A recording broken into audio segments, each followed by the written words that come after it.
So finally অনেক দিন পর চলে গেছিলাম আজ একটা গুরুত্বপূর্ণ জায়গায় ঘুরতে, কারণ আজ ছিল স্বাধীনতা দিবস। সো সেই উপলক্ষে আমরা সব বন্ধু মিলে চলে গেছিলাম একটা সুন্দর লোকেশনে ঘুরতে। তো সেখানে গিয়ে কী হলো ভিডিওর সঙ্গে তখন দেখতে পাবেন। সো আসসালামু আলাইকুম বন্ধুরা, সবাই আশা করি ভালো আছেন, আমরা ভালো আছি আপনাদের দোয়ায়। তো চলে আসলাম একটা চকচকে ধকধকে সুন্দর মিনি ব্লগ ভিডিও নিয়ে। তো আজ আমরা যাবো একটা জায়গায় ঘুরতে, তো সেখানে গিয়ে কী হয় তো ভিডিওর সঙ্গে দেখতে পাবেন। তো তার জন্য আমরা সবাই রেডি হয়ে চলে আসলাম রকের সাইডে। এখান থেকে সবাই রওনা দেবো। তারপরে বাইক ছাড়া হলো 3টে, বাইকে ছিলাম 9 জন মতো। তো এখান থেকে যাব, অনেকটা রাস্তা যেতে হবে, কারণ যাব আমরা বর্ডারের সাইডে, এরকমটা ভেবেছি, কারণ ছিল স্বাধীনতা দিবস। তো সেই উপলক্ষে আমরা বর্ডারের সাইডে যাব। তো সুন্দর লোকেশন দেখাতে যাবো, তো ভিডিওর সঙ্গে থাক। তো এখানে ওপরে একটা ব্রিজ আছে, কিন্তু সেই ব্রিজটা চালু হয়নি, কারণ নতুন ব্রিজ। আর সাইডে একটা রাস্তা ছিল। মেঘটাও আজ অনেক সুন্দর ছিল, আকাশে সময়তে মেঘ সময়তে রোদ। আর আমাদের 3 জনের ছায়া ওখানে দেখাচ্ছিলাম। আর পেছে ছিল রাজা, রুবেল, সুমন।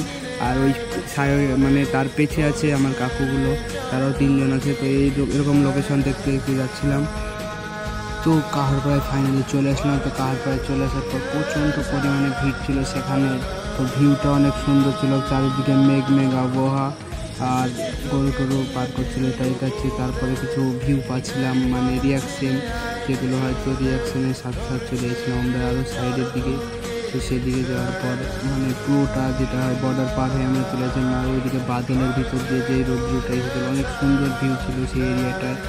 তারপরে অনেক আমরা জার্নি করলাম সামনের দিকে। তারপরে এখন টাটা করার টাইম চলেছে, কারণ মেঘ করছিল, তার জন্য আমরা সেখান থেকে বেরিয়ে যাই, কারণ এখন যেতে হবে আমাদেরকে বাড়ি। তো ব্রিজে আমরা খানিকক্ষণ দাঁড়ালাম এই পারে দিকে এসে, কারণ কিছু ফটো শ্যুট করতে হবে আমাদের, গ্রুপ ফটো। তো ব্রিজে গিয়েছি, গ্রুপ ফটো না তুললে হয় সেরকম একটা ব্যাপার। তো তারপরে সবাই মিলে দাঁড়িয়ে পড়লাম ব্রিজের ওপর। সেখানে আন্টিরা আমাদেরকে রিয়াকশন দিয়েছিলো কিছু। তো সেই রিয়াকশন দেখার পর আমরা ডাইরেক্ট চলে বাড়ির জন্য রওনা হয়ে গেলাম। তো ওদিকে ছিল সুমন, রাজা, তারাও ক্যামেরা করছিল, আমরাও ক্যামেরা করছিল। আর এখানে একটা মাদ্রাসার শিক্ষক সমেত অনেক ছাত্র এসেছিলো, তারাও ভিউর মজাটা নিচ্ছিল। তো এইসব মজা দেখার পর এখন ডাইরেক্ট চলে যাবো বাড়ি। আপনারা এরকম সুন্দর